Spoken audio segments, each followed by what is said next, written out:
Miguel Ángel. Su nombre suena como un conjuro. Pocos artistas han dejado un legado tan imponente.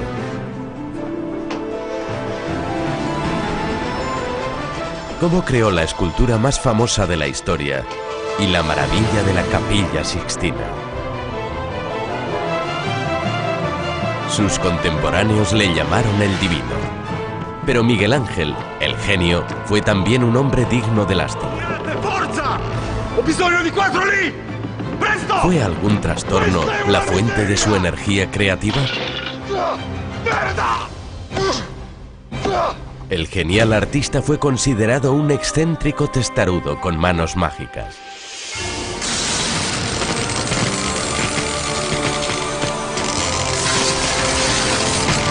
Miguel Ángel, una superestrella.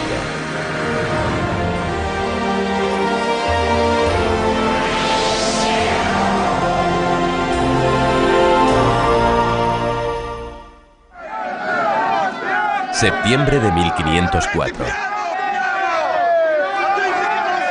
Son necesarios muchos hombres para arrastrar un coloso de mármol de 9 toneladas por las calles de Florencia.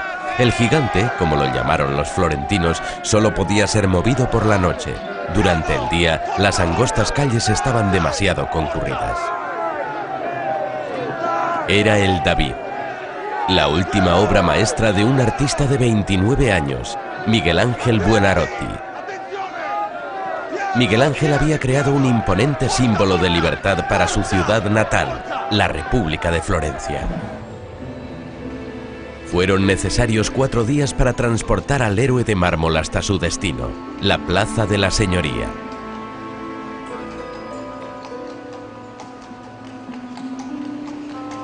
Hoy en su lugar se levanta una copia. Para protegerla de los elementos, la escultura original fue trasladada en 1873 a la Galería de la Academia de Florencia.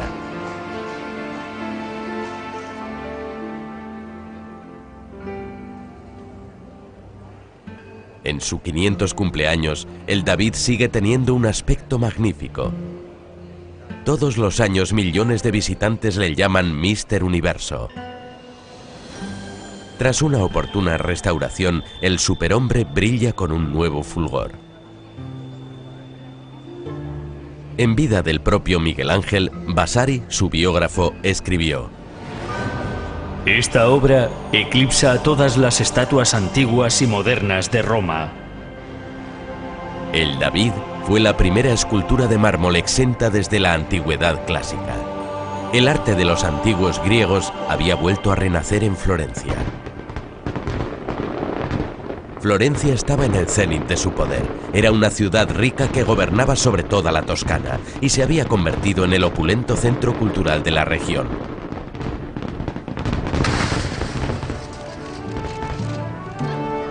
Fue una época de cambios radicales, una era de descubrimientos e innovaciones. El sueño de un nuevo hombre comenzó en Florencia. Esta fue la cuna del humanismo. Tras la Edad de las Tinieblas y la Edad Media, llegó el Renacimiento, el redescubrimiento de la cultura clásica de las antiguas Grecia y Roma. Esa rica herencia permeó la obra de Miguel Ángel. ¡Tirate, forza! ¡Ho bisogno di 4 lì! ¡Presto! El David empezó siendo una poderosa pieza de mármol. ¡Tirate piano! El joven Miguel Ángel acababa de terminar su primera obra maestra en Roma, la Virgen María sosteniendo el cuerpo de Cristo, la Piedad. Ahora quería poner a prueba su talento esculpiendo un bloque de mármol estropeado que había sido extraído de la cantera hacía décadas.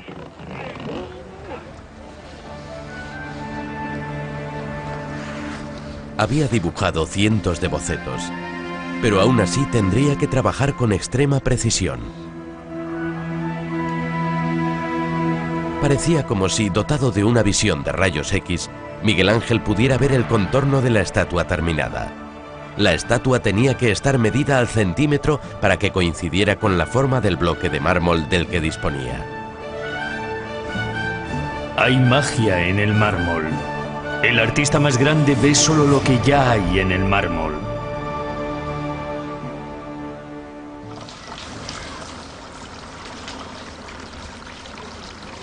Antes de enfrentarse a esta colosal figura, Miguel Ángel vertió leche sobre un modelo en arcilla. Las partes que no quedaron sumergidas en la leche serían las primeras que esculpiría en el bloque de mármol.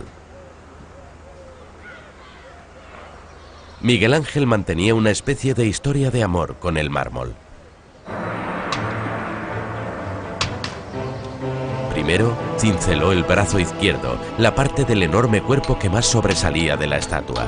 Utilizó el martillo para quitar el mármol sobrante. Luego llegó el trabajo de precisión.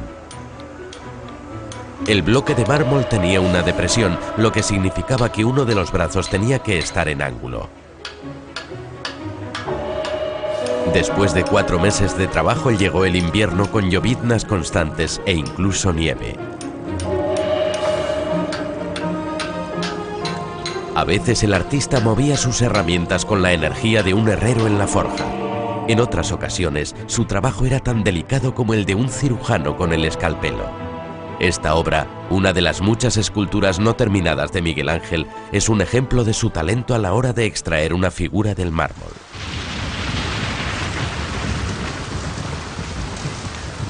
Trabajó a un ritmo tan intenso que no tardó en gastar el filo de sus herramientas y tuvo que forjar unas nuevas.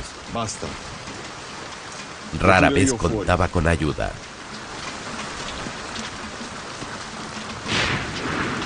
Vasari escribió: en Florencia, la rivalidad es tan grande que aquel que se permite un descanso cae en el olvido. El aire está saturado con el deseo de alcanzar honor y gloria. Con esta gigantesca estatua, Miguel Ángel quería eclipsar a sus rivales de una vez por todas. Desesperado por alcanzar honor y gloria, ansiaba el reconocimiento.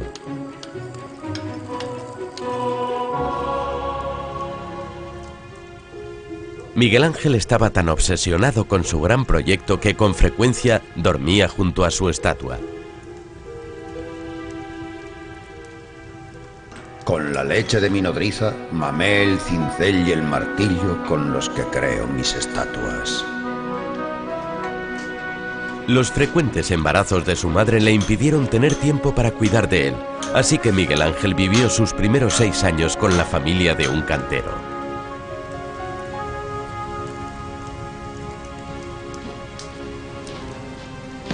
Miguel Ángel nació con un talento excepcional.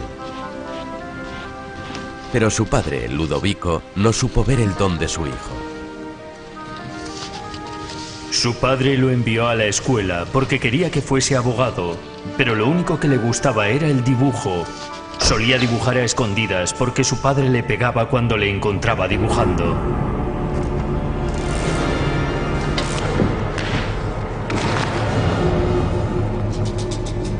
Ludovico Buonarroti despreciaba la profesión de artista. La consideraba indigna de una familia aristocrática de funcionarios de la corte de los Medici. Sei un Buonarroti, non un artigiano. Non farai il disonore della familia. Hacía tiempo que los empobrecidos Buonarroti Simoni habían perdido su antiguo estatus social, pero el viejo orgullo permanecía intacto, y eso fue lo que le inculcaron al joven Miguel Ángel. Finalmente, Buonarroti padre permitió que su hijo de 13 años ingresara de aprendiz en el taller de un artesano. Ese fue el comienzo de una gloriosa carrera.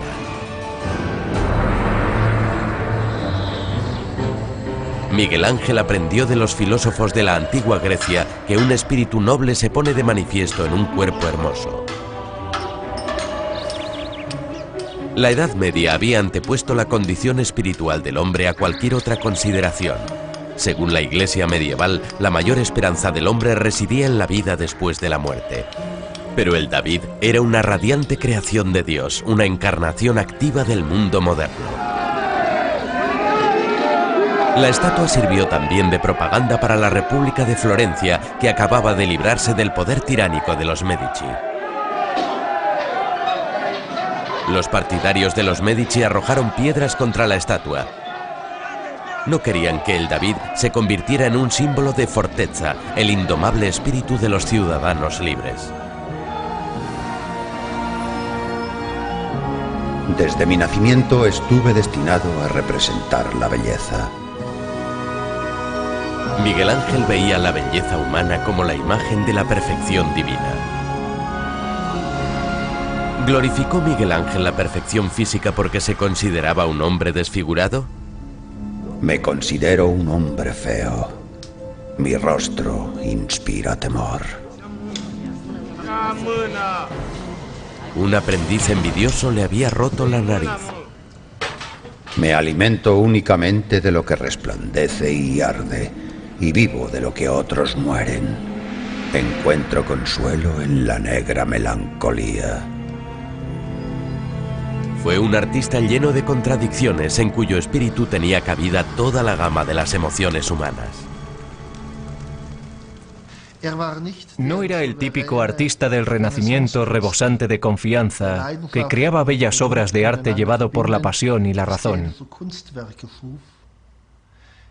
Miguel Ángel fue el primer artista del Renacimiento que se sintió profundamente dividido. Dividido entre la pasión de su salvaje impulso creativo y una melancolía que le paralizaba.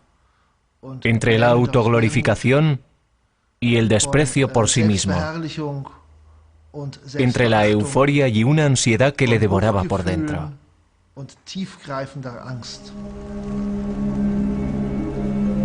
Miguel Ángel fue un hombre que hacía que la vida fuera difícil tanto para él como para quienes le rodeaban. Estuvo más de 2 años cincelando esta imagen de la perfección.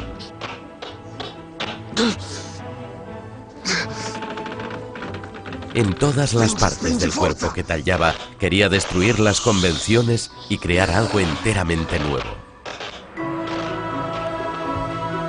Miguel Ángel tenía muy difícil mejorar la armonía perfecta de la escultura de la antigua Grecia. Pero sí consiguió otra cosa.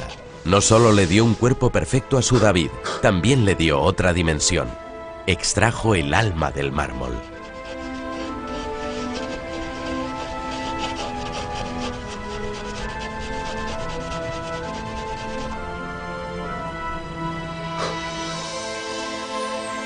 Se cree que cuando se erigió la estatua en el año 1504, Miguel Ángel vistió al David con una guirnalda dorada de hojas de cobre.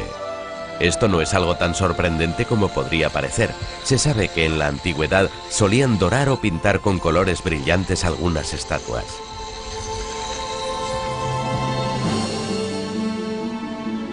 Roma, año 1505. El Papa Julio II desea restaurar la deteriorada capital de la cristiandad para que recupere su antigua gloria. Y para ello contrató a los artistas con más talento de toda Italia. Julio era conocido como el Papa Guerrero porque prefería el estruendo de los cañones al silencio de la oración. El Papa estaba deseoso por adquirir poder, pero también era un amante de las bellas artes. Julio encargó un proyecto único a Miguel Ángel.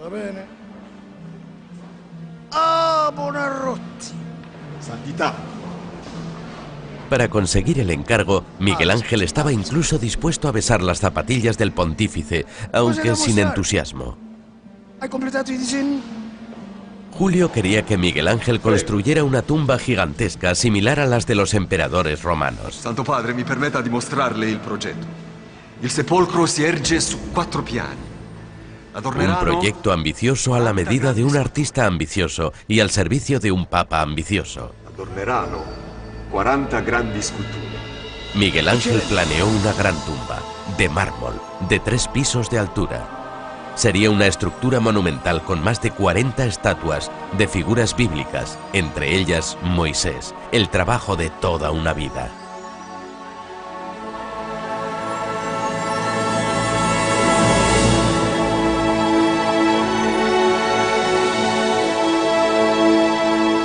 Para este proyecto, Miguel Ángel necesitaba una enorme cantidad de mármol y lo extrajo de Carrara. En esta localidad llevaban extrayendo la preciosa piedra blanca desde la antigüedad. En total, el artista pasó casi 4 de sus 90 años en distintas canteras buscando el material adecuado para sus grandes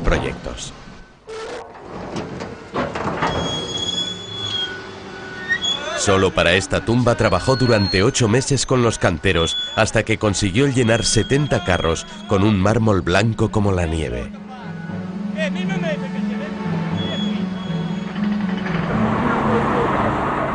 Hace 500 años se necesitaban 20 bueyes para transportar hasta el valle un bloque de este tamaño.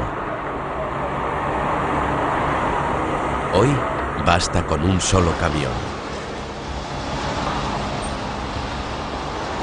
Los preciados bloques de mármol de Miguel Ángel se apilaron delante de la vieja Basílica de San Pedro de Roma. Pero de pronto, un nuevo proyecto tuvo prioridad. La tumba no se terminaría hasta pasados 100 años.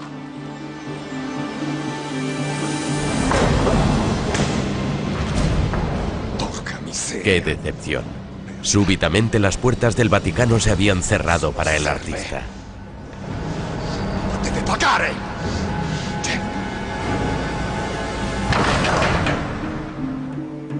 Ahora Julio quería construir una nueva basílica que simbolizara el deseo de la Iglesia de Roma de alcanzar la supremacía mundial.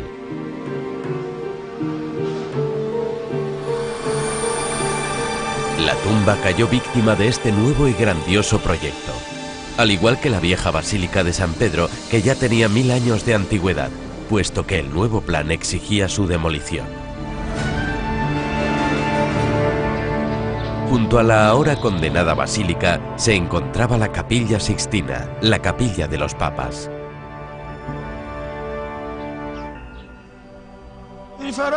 El Papa ordenó a Miguel Ángel que dividiera el techo de la capilla en varios segmentos y que pintara a los 12 apóstoles. Sono uno scultore. Non ho nessuna esperienza coi colori. Él, un escultor con apenas experiencia como pintor, tenía que pintar unos frescos a 20 metros del suelo.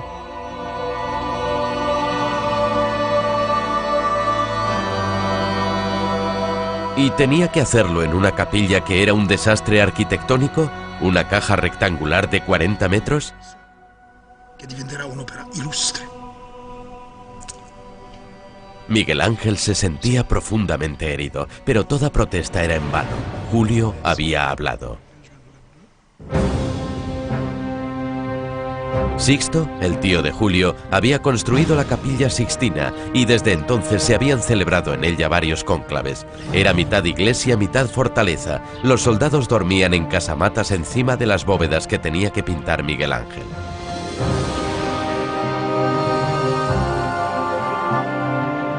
$1100 metros cuadrados de techo. El reto era casi sobrehumano. Lo primero que hizo Miguel Ángel fue construir un andamio.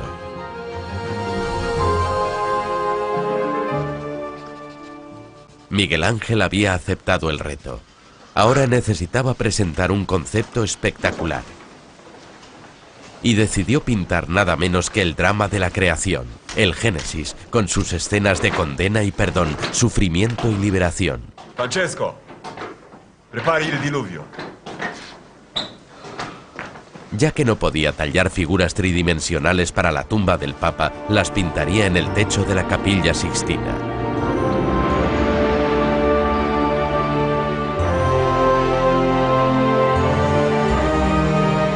Miguel Ángel quería dar la sensación de que se trata de un espacio abierto, crear la ilusión de que las paredes llegaban hasta el cielo. Su idea era representar el Génesis desde la creación a Noé en los paneles centrales y pintar a los antepasados de Cristo en los paneles laterales.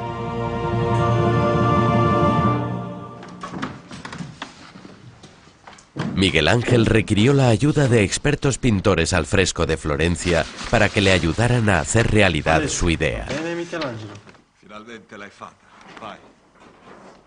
Utilizaron plantillas cuadriculadas para trasladar a grandes cartones los bocetos del artista. Y perforaron el contorno de los dibujos para poder pintarlos en el techo de la capilla.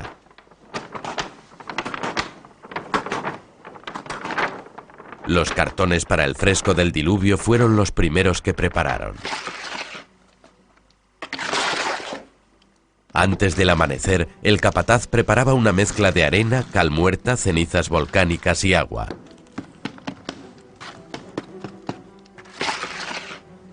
y extendía este enlucido sobre la pared del techo en la que tenía previsto pintar el artista ese día. Mientras el yeso se secaba, los aprendices, los garsonis, pegaban el cartón de la madre y sus hijos. Por último, presionaban sobre el contorno de las figuras con pequeñas bolsas de pólvora negra. El color traspasaba los agujeros y se fusionaba con el yeso húmedo. La pintura al fresco es una carrera contrarreloj, porque es necesario aplicar la pintura mientras el yeso está todavía mojado, es decir, fresco. De lo contrario, los colores no duran.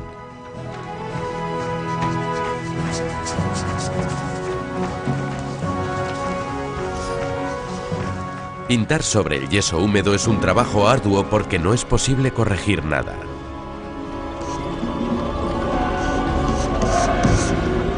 Miguel Ángel nunca quedaba satisfecho con su trabajo. Rompía lo que había hecho, volvía a aplicar el yeso fresco, repintaba la escena y volvía a romper lo pintado. ¡Questa è una miseria! ¡Merda!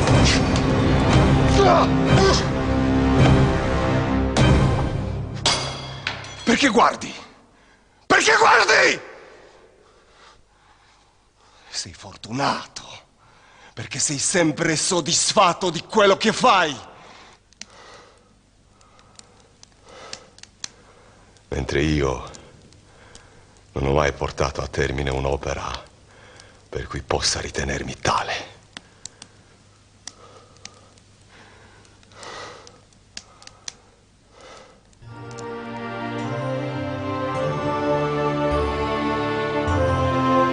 Tres meses después, el fresco del diluvio estaba terminado. Era una imagen de terror devastadora.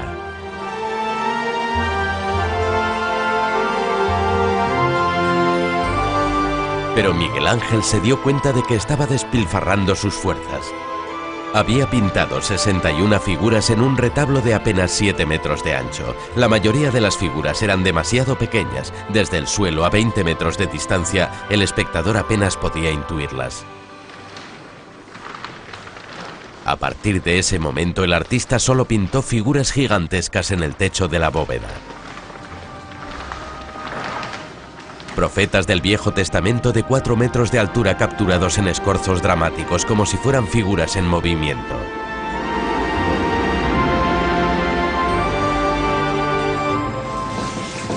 Alternó los profetas con las sibilas, las mujeres con poderes proféticos de la antigua Grecia. Al igual que los profetas, ellas también anunciaban la llegada de Cristo.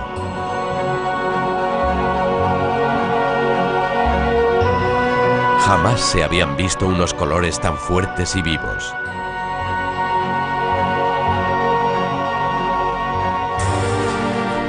Desde la restauración de los frescos en 1994, el techo de la Capilla Sixtina ha recuperado su brillantez original.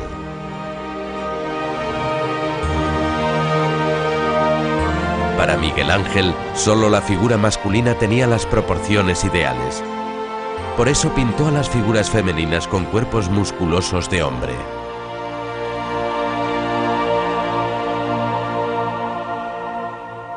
Buen apetito. Era tan tosco y desastrado que tanto su taller como su persona presentaban un desorden increíble. El maestro vivía junto a sus aprendices en unas condiciones miserables. Lo único que comían después de un duro día de trabajo era una triste sopa.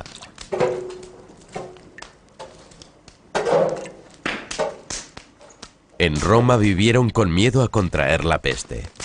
El Tíber se desbordaba varias veces al año e inundaba el taller. Dormían todos juntos en 2 camas. La higiene personal brillaba por su ausencia. Miguel Ángel seguía el consejo de su padre: no te laves nunca. Vivo en una tumba oscura en forma de cueva llena de telas de araña, donde la gente deja gatos, carroña, moscas y orinales. Permítame que aporte algunos números para que nos hagamos una idea de lo que ganaba Miguel Ángel. Miguel Ángel ganaba aproximadamente 50 veces más de lo que ganaba un obrero normal. Cuando trabajó como asalariado para el Papa Pablo V, su salario era 12 veces mayor que el que le pagaba el emperador Carlos I al gran pintor Tiziano en la misma época.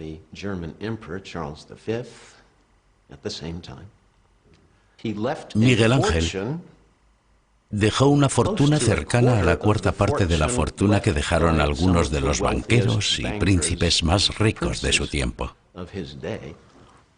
Pero Miguel Ángel vivió como si fuera pobre. En otras palabras, podemos decir que era un avaro. Las preocupaciones y el trabajo físico me superan. No tengo amigos en Roma, ni tampoco los necesito. Vivo la más miserable de las vidas solo para ahorrar para mi familia. En realidad, Miguel Ángel utilizó a su familia para invertir en tierras la mayor parte de sus inmensos ingresos. La propiedad de la tierra, pensaba, reforzaría su pretensión de ser descendiente de una familia noble. Su padre y sus hermanos le pedían dinero constantemente, pero él era un benefactor autoritario. Desde la lejana Roma, Miguel Ángel se quejaba, sermoneaba, reprendía y amenazaba. Fue una relación llena de contradicciones. Miguel Ángel honraba a su anciano y achacoso padre, pero al mismo tiempo mantenía las distancias. Y a veces hacía gala de una insensibilidad sorprendente.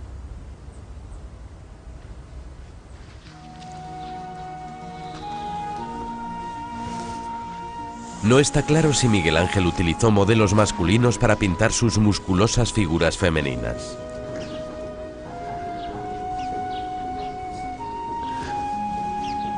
Tú sei Eva. Pero lo que es seguro es que no hay constancia de que Miguel Ángel mantuviera relaciones físicas con una mujer. Prendi il fichio. Sia seducente. Las mujeres no son como nosotros. Ningún corazón debería inflamarse con ellas si fuéramos hombres y sabios. Si quieres vivir largos años, no practiques el acto sexual, o al menos practícalo lo menos posible. Miguel Ángel utilizaba una plantilla cuadriculada para obtener las perspectivas y proporciones difíciles. Así fue como diseñó a Eva, la madre de la humanidad.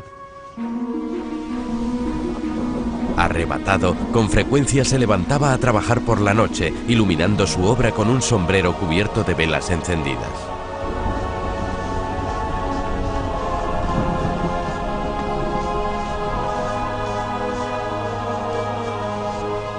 Odiaba que le molestaran cuando estaba trabajando. Pero el Papa, impaciente, solía visitarle a menudo para interesarse por sus progresos.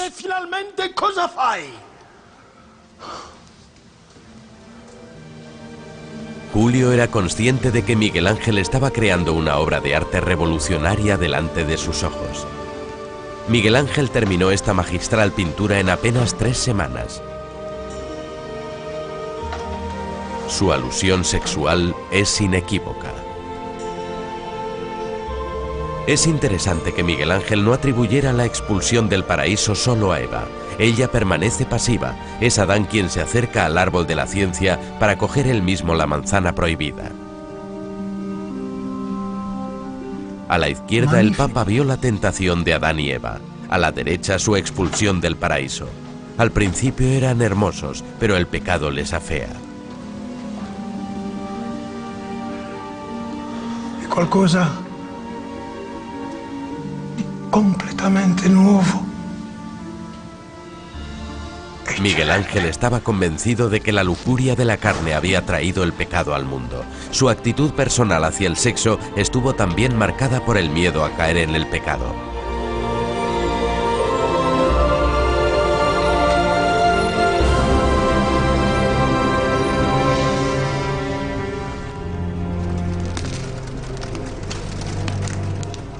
Miguel Ángel enfermaba con frecuencia. Se sentía acosado por la ansiedad y las pesadillas que le distraían del trabajo. El miedo al fracaso le torturaba. ¿Conseguiría terminar su gigantesca empresa? Y además, el Papa le presionaba. ¡Buonanotte! ¿Cuándo finirai? Poco antes de nacer él, la madre de Miguel Ángel sufrió un accidente mientras montaba a caballo. Algunos psicólogos afirman que la impresión provocó un trauma duradero en el bebé que estaba en su vientre. La madre de Miguel Ángel murió cuando él tenía 6 años. El niño solitario se convirtió en un hombre arrebatado.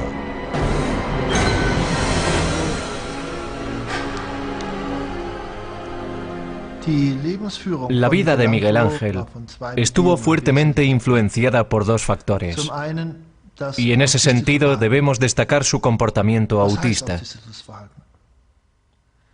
¿Qué significa eso? Por un lado, el aislamiento social, el aislamiento voluntario. Pero el comportamiento autista se caracteriza también porque quienes lo sufren sienten una obsesión con un aspecto muy definido de la vida. En el caso de Miguel Ángel, ese aspecto era su obra artística. Desatendió por completo los demás aspectos de su vida. Miguel Ángel se describió como loco y cruel, y se pintó a sí mismo como el taciturno profeta Jeremías. En la Biblia, Jeremías dice: Me asalta el dolor, mi corazón desfallece. Maldito el día en que nací. El desdichado artista pintó su propio rostro en la piel desollada del mártir Marsías. La paz interior murió dentro de mí antes de mi nacimiento.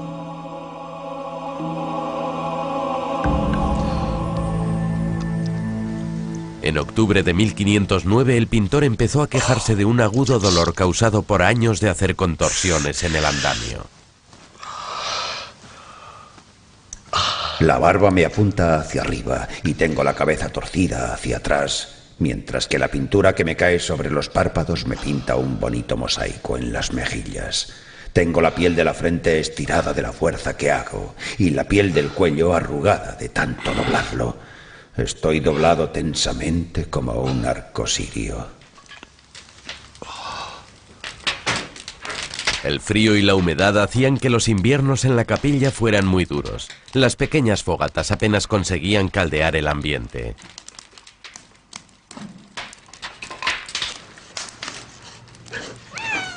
Al menos la piel de su gato conseguía calentarle un poco.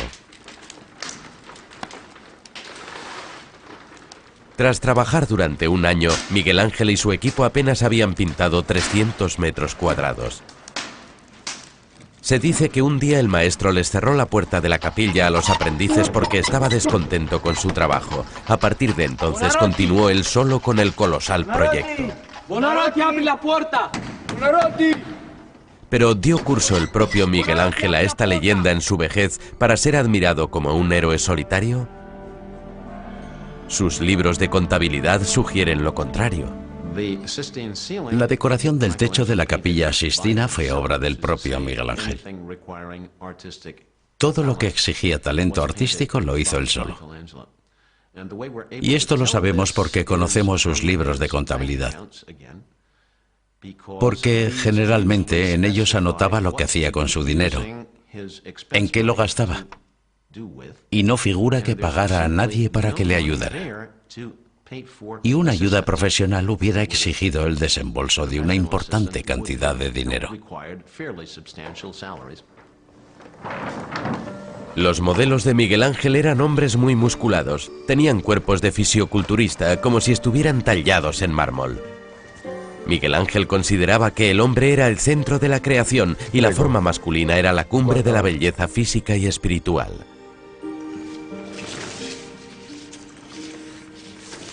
Sus aprendices dibujaban bocetos que eran como esculturas que hubieran cobrado vida.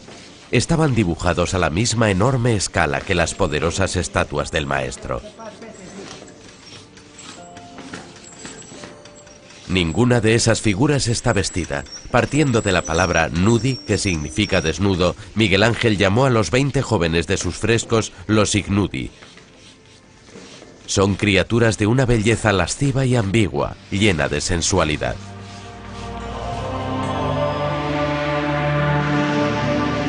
Las escenas de los paneles centrales están adornadas con 20 figuras, cada una de ellas de casi 2 metros de altura. Son hermafroditas paganos que parecen no guardar ninguna relación con las escenas de la Biblia.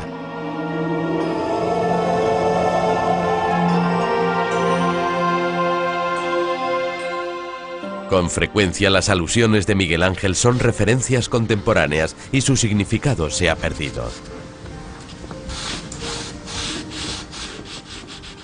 Su representación de la acción y el movimiento no tiene parangón. Todas sus figuras adoptan escorzos diferentes, cada una es única. Cuantas más figuras pintaba, más complicados y rotundos eran sus escorzos.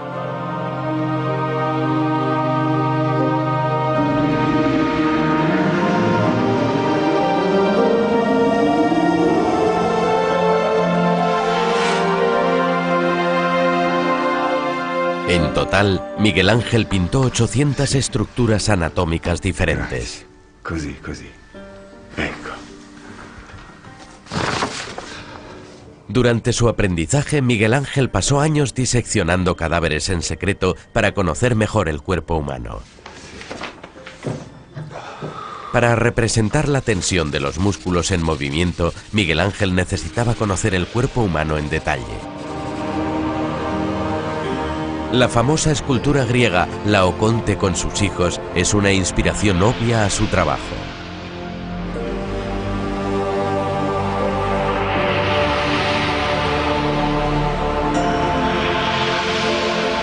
Alcanzar la expresividad, la tensión muscular, la torsión extrema de los cuerpos, ese era el desafío al que debía enfrentarse un artista como Miguel Ángel.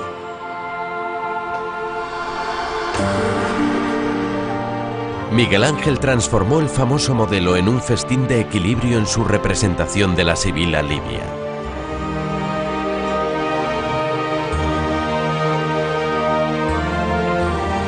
Alcanzó nuevas cimas de maestría en el trabajo de la perspectiva, sobre todo en las figuras pintadas en la bóveda.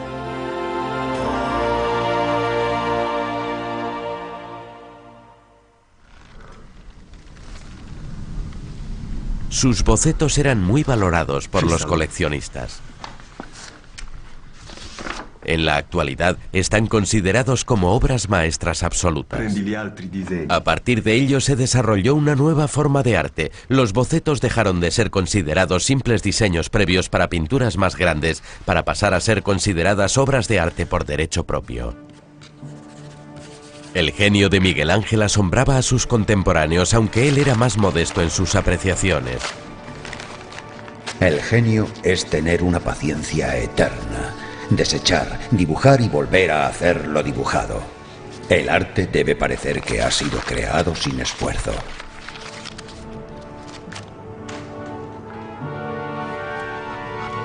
En 1510 Miguel Ángel dibujó un autorretrato con un pene saliéndole de la oreja. Lo tituló Tormentos de la carne.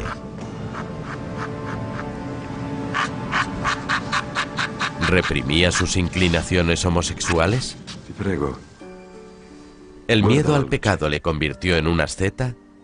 ¿O era el amor platónico lo que le inspiraba en sus relaciones con otros hombres?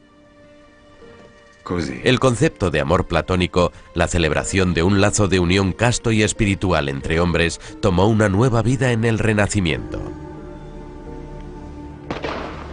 Mientras Miguel Ángel luchaba con la historia de la creación en la Capilla Sixtina, el mundo exterior estaba en plena ebullición. Mercenarios extranjeros arrasaban el país y amenazaban Roma.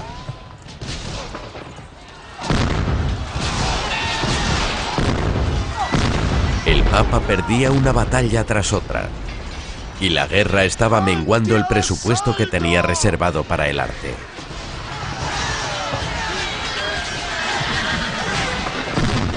El Papa intentó en vano expulsar a los mercenarios de Italia.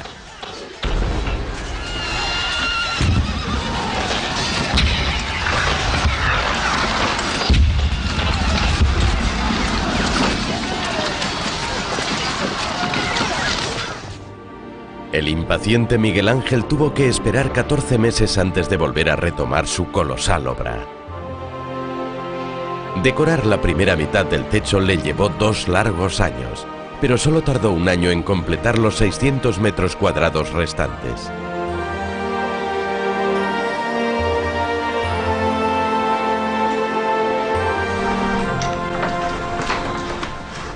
Aunque aún tenía por delante el mayor reto de todos, la creación de Adán. En la actualidad, la creación de Adán es una imagen icónica que casi todo el mundo conoce, incluso quienes no saben de dónde procede.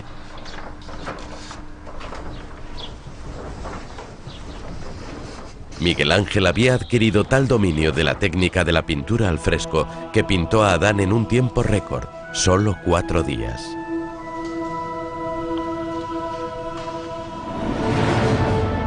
Adán significa hombre en hebreo. El Adán de Miguel Ángel representa uno de los más altos ideales del Renacimiento, la belleza como representación de un alma pura, pero también la belleza de un hombre creado a imagen y semejanza de Dios.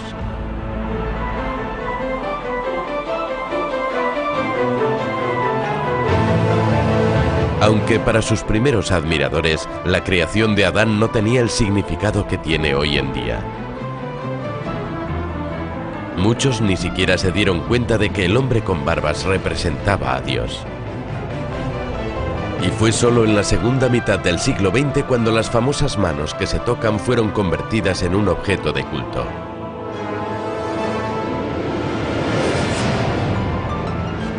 Difícilmente puede alcanzar más dramatismo la energía creadora de Dios.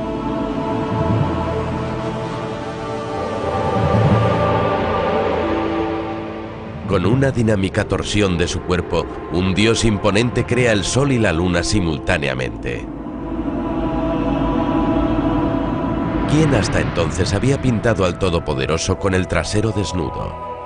No hay duda de que el adusto Miguel Ángel tenía sentido del humor, aunque su humor tendiera a la sátira. El maestro melancólico dejó un gran número de alegorías ocultas.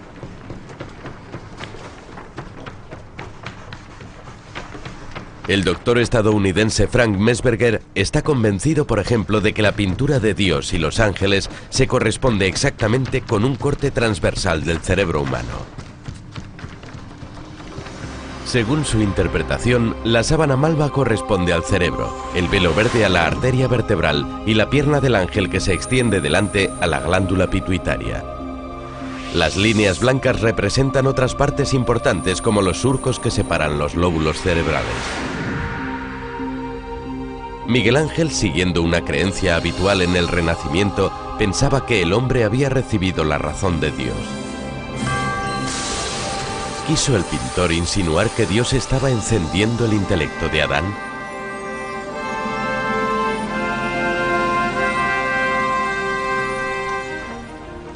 Noviembre de 1512. El Papa y el resto de visitantes curiosos están en éxtasis. Por fin está terminada la gran obra.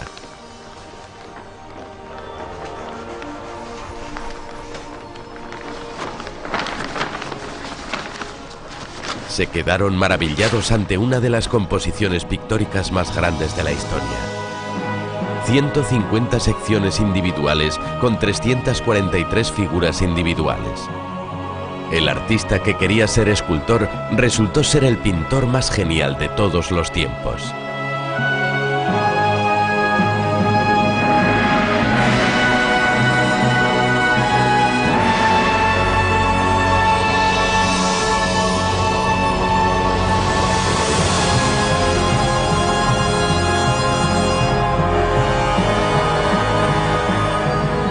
Nueve años más tarde, un Miguel Ángel de 66 años desveló el fresco del juicio final en la parte del altar de la capilla. Es una visión terrorífica de 400 cuerpos desnudos con Cristo, el Hijo de Dios, en medio. Cristo lleva el cielo a los bienaventurados y envía al infierno a los condenados.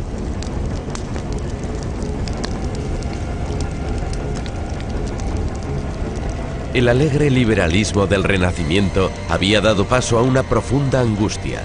La gente moría quemada en la hoguera por sus creencias. Era el comienzo de la Contrarreforma.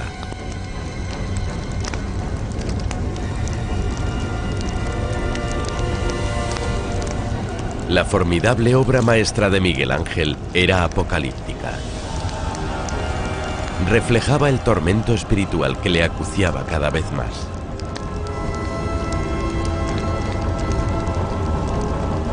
Esta vez, la masa arremolinada de cuerpos desnudos provocó una agria disputa. El fresco fue considerado escandaloso y llegó incluso a hablarse de herejía. Pero a pesar de sus muchos enemigos, Miguel Ángel continuó siendo el artista favorito de 9 papas consecutivos.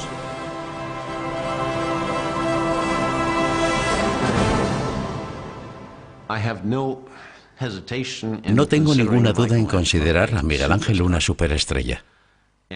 Fue la primera superestrella del mundo del arte. Lo que es lo mismo que hablar de alguien que adquiere una fama tan extraordinaria que sus ingresos son desproporcionados en relación a los ingresos de los demás. Michelangelo Buonarroti. Casi todos los papas temían al genio inflexible y malhumorado, pero todos querían que trabajara para el Vaticano. Vuole che tu finisca la Capella Sistina. Desde la muerte de Julio II, Miguel Ángel había continuado trabajando en las estatuas de su tumba. Pero solo lograría terminar 2 de los 20 esclavos previstos. Magnífico, magnífico. Grazie, Sua Santità.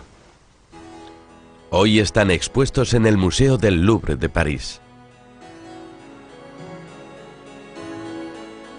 Miguel Ángel reprodujo en las estatuas los complicados escorzos que había pintado en la Capilla Sixtina.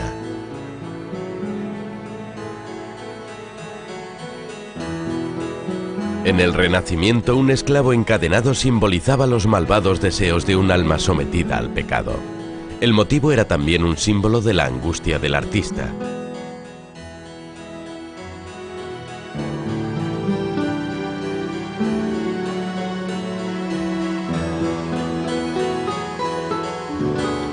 Vi prego.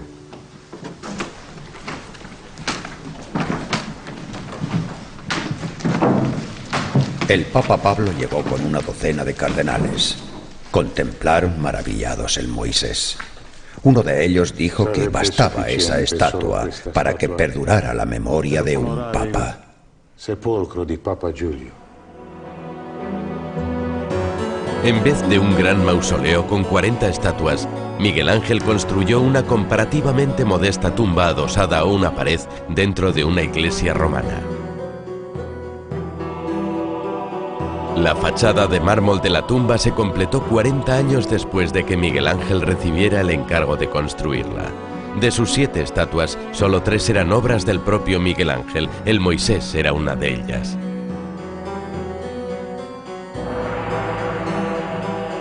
¡Qué carisma!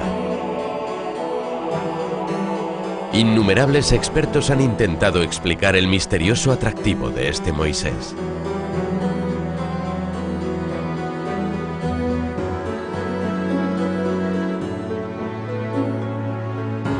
Debido a un error de traducción muy común del texto bíblico, Miguel Ángel le puso cuernos a Moisés, cuando deberían haber sido rayos de luz que reflejaran la gloria de Dios. Puede que Miguel Ángel llevara una vida atormentada, pero su obra artística no tiene parangón. Sencillamente, Miguel Ángel alcanzó una maestría suprema en las 3 principales artes. Es uno de los arquitectos más grandes que han existido.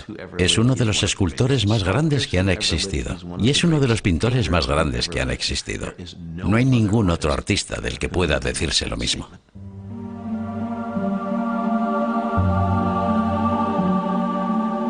Nadie ha dejado un legado artístico tan inmenso como Miguel Ángel. Y gracias a su certero ojo para las proporciones ideales, también creó nuevos estándares en arquitectura. Durante 19 años, hasta su muerte en 1564, el infatigable anciano estuvo embarcado en un último y colosal proyecto: la construcción de la nueva Basílica de San Pedro. Fue el clímax de una obra artística única.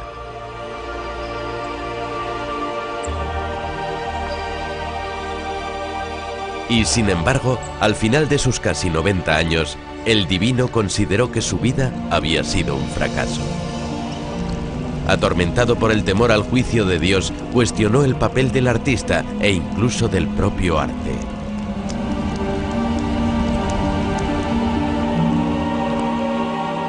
Cercano ya el final, su única preocupación fue su bienestar espiritual y el deseo de alcanzar la paz de un Dios benevolente.